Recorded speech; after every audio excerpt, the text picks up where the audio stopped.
ان کے جلووں کی ضیاء کو 15 صدیاں ہو گئیں، آمد خیر الورا کو 15 صدیاں ہو گئیں۔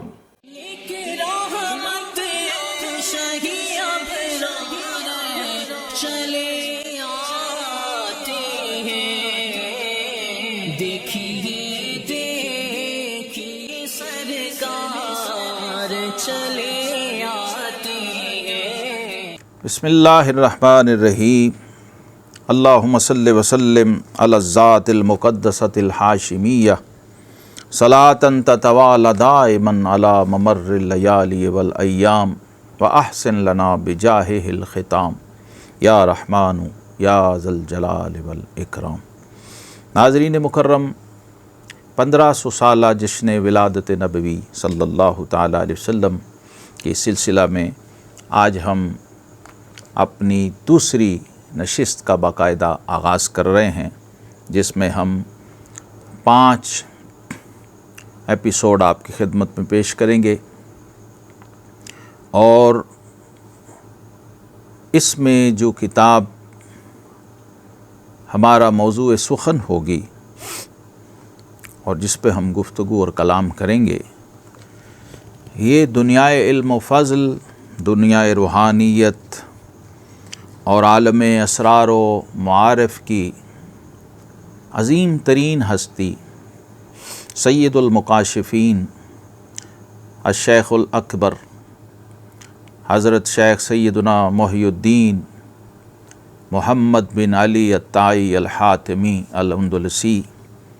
ابن العربی رحمہ اللہ تعالی، ان کی لکھی ہوئی کتاب ہے صاحب فتوحات مکیہ اور صاحب فصوص الحکم۔ توحید وجودی اور وحدت الوجود کی دنیا کے لوگ اور فلسفہ تصوف کی دنیا کے لوگ، وہ مشرق میں ہوں یا مغرب میں، وہ آپ کی شخصیت سے واقف ہیں، اور یہ حیرت کی بات ہے آپ کے علوم سے متعلق ہر طالب علم کے لیے کہ حضرت شیخ نے جہاں سینکڑوں کتابیں تصنیف فرمائیں اور 100 جلدوں میں قرآن کی تفسیر لکھی، وہاں آپ نے منقبۃ مولد النبی صلی اللہ تعالیٰ علیہ وسلم کے عنوان سے نبی رحمت، امام الانبیاء والمرسلین، فخر موجودات، وجہ وجود کائنات، سید الانبیاء صلی اللہ تعالیٰ علیہ وسلم کے میلاد شریف اور آپ کی ولادت باسعادت کی مناسبت سے ایک بہت ہی خوبصورت، بہت جامع، بہت بابرکت، بہت پرتاثیر اور پرکیف تحریر، جیسا کہ ان کا انداز ہے، جو لوگ جانتے ہیں جنہوں نے انہیں پڑھا ہے، اپنی انہی خاص اصطلاحات میں، اسی مسٹیکل ٹرمنالوجی میں انہوں نے بارگاہ رسالت مآب صلی اللہ تعالیٰ علیہ وسلم میں اپنا ہدیہ عقیدت اور ہدیہ محبت پیش کیا ہے۔ آج کی اس پہلی نشست میں ہم اسی کتاب سے کچھ اقتباسات لیں گے اور حضرت شیخ اکبر کے سائے عاطفت میں بارگاہ رسالت مآب صلی اللہ تعالیٰ علیہ وسلم میں اپنی حاضری پیش کریں گے۔ حضرت شیخ نے اس کتاب کا آغاز جس حمدیہ خطبے سے کیا، میں برکت کے لیے اسی کو پہلے پڑھتا ہوں، پھر اس کا ترجمہ پیش کرتا ہوں۔ اس عجیب و غریب رسالے کا نام، میں نے سینکڑوں رسائل دیکھے ہیں، مولد النبی، مولد الرسول صلی اللہ علیہ وسلم کے نام سے، اور بعض کے میں نے ترجمے بھی کیے ہیں، بعض پر تبصرے لکھے ہیں اور تعارف پیش کیا ہے، لیکن ایسا عنوان ابھی تک میری نظر سے نہیں گزرا کہ یہ صرف میلاد پر، مولد پر رسالہ نہیں ہے، بلکہ یہ شان مولد النبی ہے، شان میلاد النبی صلی اللہ علیہ وسلم، منقبۃ مولد النبی کہا اس کو۔ گویا میلاد شریف خود صاحب میلاد کی معرفت کا جہاں ذریعہ ہے، وہاں خود میلاد بھی معرفت کا متقاضی ہے۔ جو میلاد منانے والا ہے اسے خبر ہونی چاہیے میلاد کیا ہے۔ تو یہ سارا مضمون جو ہے اور یہ مضامین اور یہ فصول اسی پر مبنی اور مشتمل ہیں۔ شیخ نے اس رسالے کا آغاز بسم اللہ اور اللہ کی حمد اور درود و سلام سے کیا ہے۔ فرماتے ہیں الحمدللہ الذی افتتح عالم التدبیر والامکان باشرف نوع الانسان وتوجہ علی ایجادہ باسمہ الرحمن وجعلہ نسخۃ جامعۃ لکمالاتہ وحضرۃ حاویۃ لاسمائہ وتجلیاتہ ودائرۃ شاملۃ لاسرار مسوناتہ ومحلا قابلا لظہور انفعالاتہ وتعین الشان وجعل الانسان الاکمل نقطۃ الدائرہ وخلیفۃ فی الوجود یمد کل منہ بالعدل والاتقان وسماہ فی عالم الجبروت باحمد لقیامہ بحمد ربہ قبل تعین عین فی الوجود من العیان وفی عالم الغیب بابی القاسم لسر حجبہ بین بحری الوجوب والامکان وعند عالم الشہادت بمحمد صلی اللہ علیہ وسلم لتمام ظہور صورتہ الکریمۃ بالرحمۃ والامتنان الذی اثنى علیہ موجدہ فی نص القرآن بقولہ تعالی وإنک لعلی خلق عظیم لیس فی کون من الاکوان۔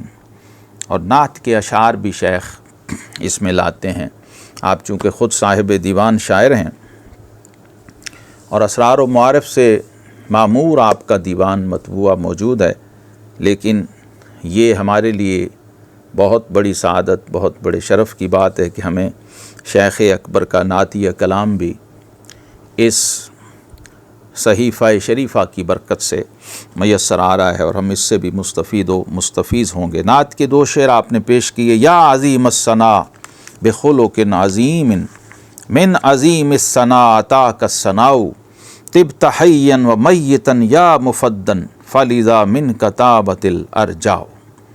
اب اس کا ترجمہ ملاحظہ فرمائیے ناظرین مکرم۔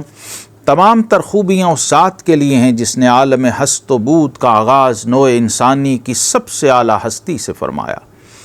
اور اس کی تخلیق کی طرف اپنے اسم رحمان سے توجہ فرمائی، اور اس ذات کو اپنے کمالات کا جامع ترین پیکر بنایا اور اپنے اسماء و صفات کی تجلیات کا محور بنایا، اور اپنے لطیف ترین اسرار پر مبنی،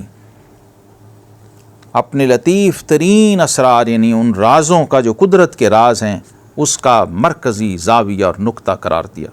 اور اپنے ظہور انفعالات کی قبولیت کا کامل محل ٹھہرایا، اپنی شان جامع کا آئینہ اور عالم تکوین کے دائرے کا مرکزی نقطہ بنا دیا۔ اللہ اکبر۔ اور اپنی نیابت اصلیہ یعنی خلافت حقیقی ذاتی سے یوں نوازا کہ کائنات کی ہر شے اسی سے اعتدال اور شعور حاصل کر رہی ہے، اور عالم بالا میں اس ہستی کو اسم احمد سے موسوم فرمایا، کیونکہ ظہور ذاتی و صفاتی سے قبل اس کے رب کی حمد کا اہتمام اسی کے وجود سے مربوط تھا۔ یہ راز، یہ سر شیخ اکبر جیسا عارف کامل ہی کھول سکتا ہے، اس سے نیچے کے اہل ظواہر علماء کی ان معارف تک رسائی نہیں ہے۔ جبکہ عالم الغیب میں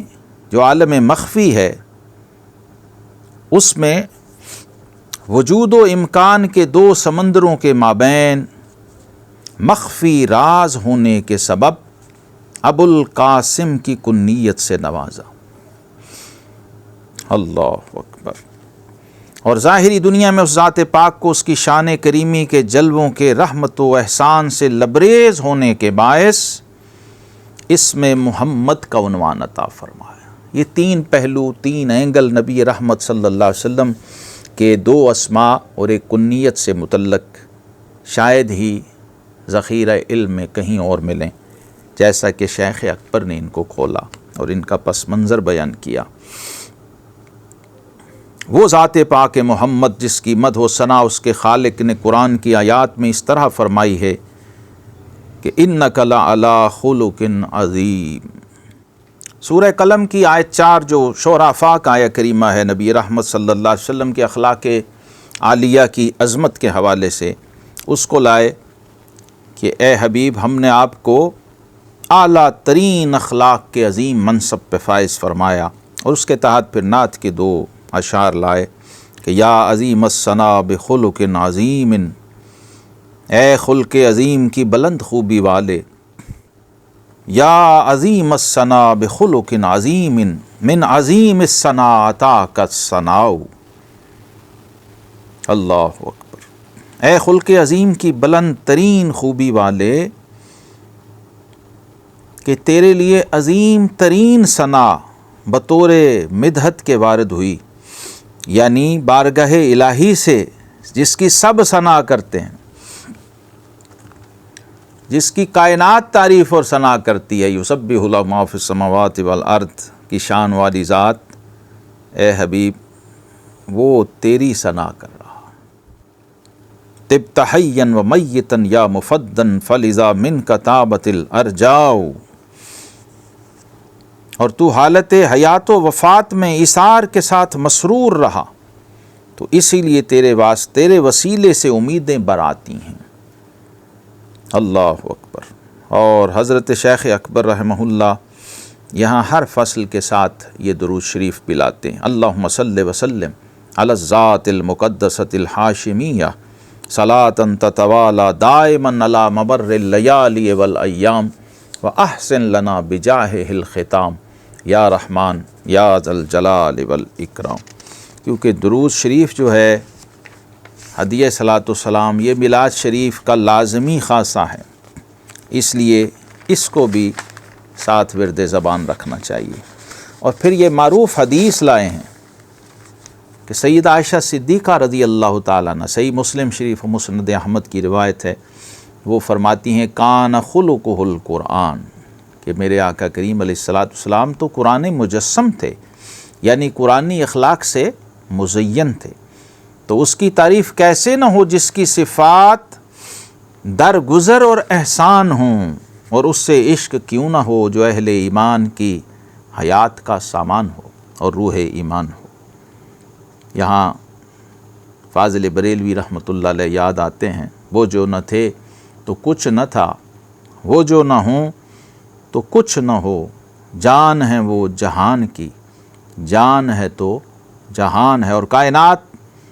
اس کی مدح میں رطب اللسان کیوں نہ ہو کہ جو اس کے وجود میں آنے کا سبب، اس کے وجود میں ڈھلنے اور پردہ غیب سے کرتاس شہود پر نمودار ہونے کا سبب اصلی اور حقیقی اور بنیادی ہو۔ پوری کائنات پھر کیسے نہ اس محبوب کی مدح و ثنا میں مشغول رہے۔ اللہ تبارک و تعالیٰ کی وسیع ترین رحمت اور وہ کلمہ جامع کن کی شان والے ہیں کہ جس کے سبب یہ کائنات وجود پذیر ہوئی۔ وہ اپنے رب کی طرف سے رحمت للعالمین، تمام جہانوں کے لیے رحمت بن کر مبعوث ہوئے، اور ہر دور میں تکوینی حقائق آفاقی رازوں کے کھولنے والے ہیں۔ ان جامع ترین کلمات کے جامع، مختصر ترین الفاظ میں انتہائی وسیع مفصل اور گہری بات فرمانے والے، جس میں سے ایک جملہ کا بھی احاطہ بیان سے باہر ہے، اور تمام زبانوں کے علماء مل کر بھی اس کے معنی تک نہیں پہنچ سکتے، کیونکہ ان کا کلام ان کے رب کے کلام سے ماخوذ ہوتا ہے۔ وما ینطق عن الہویٰ ان ہوا الا وحی یوحیٰ کی شان رکھتا ہے، اور فرمایا اور ایسا ہی عدنان کی اولاد کے سردار سید ولد عدنان صلی اللہ علیہ وسلم نے بیان فرمایا ہے کہ فلو کان البحر مدادا لکلماتی، کہ اے لوگو اگر ان کے کلمات کے بیان کے لیے سمندر سیاہی بن جائیں، اور تمام درخت اس کے ارشادات کے لیے قلم بن جائیں، اور تمام جہانوں کے ہاتھ اس کے فرمودات کو لکھنا چاہیں، تو یہ سب کے سب مل کر اس کی زبان سے نکلنے والے الفاظ کی معنویت تک رسائی سے عاجز رہیں گے۔ یہاں پھر نعت کے 2 شعر جس کی بار بار تکرار کرنے کو جی چاہتا ہے، حضرت شیخ اکبر لائے ہیں، یا مصطفی من قبل نشأت آدم، یا مصطفی من قبل نشأت آدم والکون لم تفتح لہ اغلاق ایروم مخلوق ثناءک بعدما اثنا علی اخلاقک الخلاق۔ اے آدم کی تخلیق سے پہلے ہی چن لیے جانے والے، اور کائنات کے ظہور سے پہلے ہی جلوہ گر ہونے والے، کیا مخلوق تیرے اوصاف میں لاف زنی کر سکتی ہے جبکہ تیرے حسن خلق کی تعریف تیرے خالق نے خود فرمائی ہو۔ سبحان اللہ سبحان اللہ۔ ناظرین مکرم، میلاد النبی صلی اللہ علیہ وسلم کے حوالے سے اس بار چونکہ 1500 سالہ جشن ولادت ہے، تو روایت سے ہٹ کے اور جو سطحی انداز ہے اس سے نکل کر صاحب میلاد کی معرفت کی راہوں پر گامزن ہونے کی ضرورت ہے، کیونکہ ہمیں یہ سکھایا گیا ہے انہیں جانا، انہیں مانا، نہ رکھا غیر سے کام، للہ الحمد میں دنیا سے مسلمان گیا، وآخر دعوانا ان الحمد للہ رب العالمین۔